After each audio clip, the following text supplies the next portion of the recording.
అన్నారు. ఇంకేంది విడతల వారికి ఇది చేస్తా అది చేస్తా అని చెప్పాడు. అవన్నీ ఫెయిల్ అయ్యి అవన్నీ ప్రూవ్ అయ్యి జనాలు చీ కొట్టి నువ్వు మాకు అక్కర్లేదు ఎల్లరా బాబు అని చెప్పి లెఫ్ట్ తన్నినా సరే ఇప్పుడు కూడా వచ్చి మేము ఇంత గొప్పగా చేసినా మీరేంటి ఇలా చేయలేదు అని అంటున్నారు. వీళ్ళు మేలో ఎలక్ట్ అయితే జనవరి దాకా అమ్మఒడి పడలేదు ఆ రోజు. మరి వీళ్ళేం కారణం చెప్తారు, వీళ్ళకేం వరదలు వచ్చినాయని చెప్పి కారణాలు చెప్తారు. మరి నాకు అర్థం కాదు. మేము ఇసుక ఫ్రీగా ఇచ్చాము, మేము పెన్షన్ మీరు గుర్తుందో లేదు బాబు గారు, దానికి ముందు 2 నెలలు కూడా మే జూన్ కూడా కలిపి ఆ 1500 ఈ 1500 కూడా 7,000 ఇస్తానని ఏదైతే ప్రామిస్ చేశారో 7,000 అట్లానే ఎగ్జాక్ట్ గా పర్ఫెక్ట్ గా ఇచ్చారు. వెళ్ళి అడగమనండి. అయితే వికలాంగులకి ఏదైతే ప్రామిస్ చేశారో 3,000 వచ్చేది ఒకప్పుడు, ఇప్పుడు 6,000 అదే ఇస్తాం. అలాగే ప్రతి ఒక్కరికి ఇచ్చాం. ఇవ్వలేదని చెప్తే పబ్లిక్ ముందుకు వచ్చి గొడవ చేస్తారు. ఈరోజు ఏ పబ్లిక్ అయినా ముందుకు వచ్చి మాకు ఇంకా వేయలేదంటే అడగలేదే.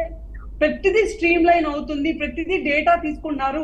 కరెక్ట్ గా అసలు ఎన్ని రేషన్ కార్డులని ఎంతమందికి వెళ్ళాలి, ఎంతమంది పిల్లలు ఉన్నారు, ఎంతమంది స్కూల్కి వెళ్తున్నారు, ఏం జరుగుతుందని చెప్పి మొత్తం డేటా తీసుకొని స్ట్రీమ్ లైన్ చేసి వాళ్ళకి 100% ఇస్తారు. ఆ విషయంలో పబ్లిక్ కానీ అయితే అపోజిషన్ కానీ ఏ డౌట్ అక్కర్లేదు. మేము సూపర్ 6 అని ప్రామిస్ చేసింది మేము ఇవ్వకపోతే ఇంకో 2-3 నెలలు మాకు టైం ఇవ్వండి. మేము ఇవ్వకపోతే అడగండి. ఒకటి ఇంకో మాట ఇందాక ఏదో మాట్లాడతా ఏమన్నారు, వరదలు వచ్చాయండి మేము వచ్చాం కాబట్టి ఇట్లా జరుగుతున్నాయి అన్ని చంద్రబాబు నాయుడు వచ్చాడు బ్యాడ్ లెగ్ ఐరన్ లెగ్ అన్నట్టుగా మాట్లాడుతున్నారు. మరి ఇందాక ఏ మొహం పెట్టుకుని ఇంతకు ముందే డిబేట్ స్టార్టింగ్ లో ఏది వచ్చినా సరే జగన్మోహన్ రెడ్డి కారణం, జగన్మోహన్ రెడ్డి వెళ్ళి వరుణ దేవుడికి చెప్పాడా వాన పడమని చెప్పి ఇదే డిబేట్ లో మాట్లాడిన మనిషి జస్ట్ నిమిషాలు గడిచియో లేవో ఇట్లా మొహం తిప్పేశాడు ఇట్లా తప్పని. అలా ఎలా మాట్లాడగలరండి? నాకు అర్థం కాదు. ఒక మాటకి స్టిక్ ఆన్ ఇవ్వండి. ఇప్పుడు మీరు అన్నారు కదా జగన్మోహన్ రెడ్డి అన్ని చేయటం అనేది ఎంత తప్పు అని చెప్పి మేము మాట్లాడటాన్ని, మరి మీరు ఎలా మాట్లాడుతున్నారు సిగ్గులేసి? చంద్రబాబు నాయుడు వచ్చాక ఎన్ని దరిద్రాలు జరుగుతున్నాయని. ఏమంటే నేను ఒకటి చెప్తాను, అప్పుడు కరోనా వచ్చింది, లేకపోతే ఇప్పుడు ఫ్లడ్స్ వచ్చినాయి, అప్పుడు ఫ్లడ్స్ వచ్చినాయి, ఇప్పుడు ఫ్లడ్స్ వచ్చి కరెక్ట్ ఒప్పుకుంటా ఇంత పెద్ద విభత్సం జరిగింది. బాబు గారు ఈ రోజు రెస్ట్ తీసుకున్నారు, బాబు గారు పలానా వర్క్ చేయలేదు, లేకపోతే బాబు గారు మాకు ఫీల్డ్ లో కనిపించలేదు అని చెప్పండి. కొన్ని ఒక మాట యాక్సెప్ట్ చేస్తాం. ఇక్కడ తప్పు జరిగింది, ఇక్కడ లోపం జరిగింది, ఇది కాకుండా ఇంకో పద్ధతి తీసుకోవాల్సింది, నాకు సొల్యూషన్ చెప్పండి. ప్రాబ్లం బొచ్చుడు మంది చెప్తారు, మేము వింటానికి రెడీగా ఉన్నామని చెప్తున్నాం కదా. ఎప్పుడు చూసినా బురద చల్లాలి, ఎక్కడెక్కడ శవాలు ఉన్నాయి అక్కడ వెళ్ళి కూర్చొని చిల్లర ఏరుకుంటే రాజకీయం చేయాలంటే ఎంతకాలం చేస్తారు? ఒక్కసారి దానికే కదా చీకొట్టారు జనాలు. మళ్ళీ అదే రాజకీయం. ఇంతకు మళ్ళీ ఇంకో మాట, రాత జ్యోతి అని చెప్పి ఆయన ఆంధ్రజ్యోతి పేపర్ అన్నారు. ఇదే మనిషికి కూర్చొని ఆంధ్రజ్యోతి పేపర్, ఈనాడు పేపర్ మా తొత్తులు మేము ఏం చెప్తే అది వింటాయి అన్నారు. మరి అదే ఈనాడు ఆంధ్రజ్యోతి ఆర్టికల్స్ ఈ రోజు మాకు చూపిస్తారు ఇక్కడ ఇలా రాశారు అని చెప్పి. తప్పేంటి? ఒక మీడియాలోనే వర్క్ చేయాలి. అవును, మా దాంట్లో కూడా కొంతమందికి ఎవరికైనా వెళ్ళకపోతే అలా హెడ్లైన్స్ ఇస్తున్నారు దర్జాగా యాజ్ అ మీడియా పేపర్. అదే మా మౌత్ పీస్ కాదు. అదే సాక్షిలో ఏమనండి, ఎంత ఫేక్ న్యూస్ అంటే అమరావతి అంతా కొట్టుకుపోయిందంట, సీడాక్సిస్ రోడ్ అంతా మునిగిపోయిందంట, సిగ్గుపచ్చర ఉండాలి. ఇమ్మీడియట్ గా అక్కడికక్కడ మనుషులు అమరావతిలో ఉండేవాళ్ళు వీడియో పెట్టారు, టైము డేట్ పెట్టి అమరావతిలో సీడాక్సిస్ రోడ్ ఏం అవ్వలేదు అంతా బాగానే ఉందని చెప్పి. ఎన్ని ఫేక్ న్యూస్లు చేస్తారు?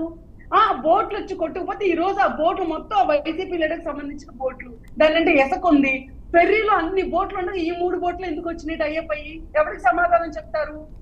బుడమేరుకి బ్రీచెస్ ఉన్నాయి 5 ఏళ్ల నుంచి. 2020లో జరగాల్సిన కాంట్రాక్టులు నేను కాంట్రాక్ట్లు ఎవడక్కర్లేదు పోండి అని చెప్పి జగన్మోహన్ రెడ్డి మూర్ఖంగా శాడిజంగా అందరినీ తరిమి కొట్టినట్టు ఈ కాంట్రాక్టులు కూడా చేయలేదు కాబట్టి ఈ రోజు వరద వచ్చిందని మేము చెప్తాం. దానికి ఏం సమాధానం చెప్తారు? మేము వచ్చి 100 రోజులు కూడా అవ్వలేదండి, మీరు 5 ఏళ్ళు పరిపాలన ఉన్నారు, మరి మీరేం పీకేరు అప్పుడంతా కూర్చొని నేను అడగచ్చు. కానీ అడగను. ఏమంటున్నానంటే ఎస్ మేము 100 రోజులైనా 10 రోజులైనా మేము వచ్చాక జరిగింది, మేము బాధ్యత తీసుకుంటాం కూడా. నేను రాసి పెట్టుకోండి. నేను ఓకే వెంకటరెడ్డి గారు, ఏంటి మీ ఎమ్మెల్యేలు ఎమ్మెల్సీలు కూడా ఎన్నికలకు ముందు రాయపాటి గారికి ఆఫర్లు ఇచ్చారట, అంత భయమా జన సైనికులు అంటే మీకు? వీర మహిళన్నా పవన్ కళ్యాణ్కి ఆఫర్ ఇవ్వట్లేదు, మళ్ళీ రాయపాటి అర్జున్ గారికి ఎవరు ఆఫర్ ఇచ్చింటారు సార్? భలే వాళ్ళు ఉన్నారు. పవన్ కళ్యాణ్ చంద్రబాబు ఆవిడ విత్ ప్రూఫ్ చూపిస్తానంటున్నారండి, వాళ్ళు ప్రూఫ్ చూపిస్తామంటున్నారు కదా, లేదో ఫేక్ గా చెప్పట్లేదు కదా, డైరెక్ట్ గా నా దగ్గర ఉన్నాయి అని చెప్తున్నారు ఆవిడ. ఇప్పుడు ఆమె ఇంటర్నల్ గా వాళ్ళ మీద చర్యలు తీసుకున్నారు పవన్ కళ్యాణ్, అసలు అది ఇది సూపర్. ఆ రోజు నేను ఏడవలేదు రాయపాటి అరుణ గారు, మీరే వచ్చి నాకు ఇంత అన్యాయం జరుగుతుంది, ఎంత ఏడుపుతుంది మీరే, మీకు జరిగిన అన్యాయాన్ని తోటి ప్రతినిధిగా నేను ప్రస్తావించా, అది కూడా తప్పు అని అంటే సరే అది మీ విజ్ఞతగా వదిలేస్తున్నా.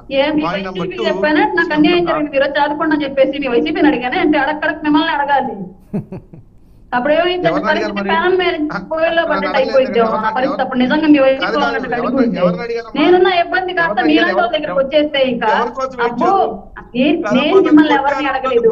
మీ వైసీపీలో అసలు మహిళలకే మీరే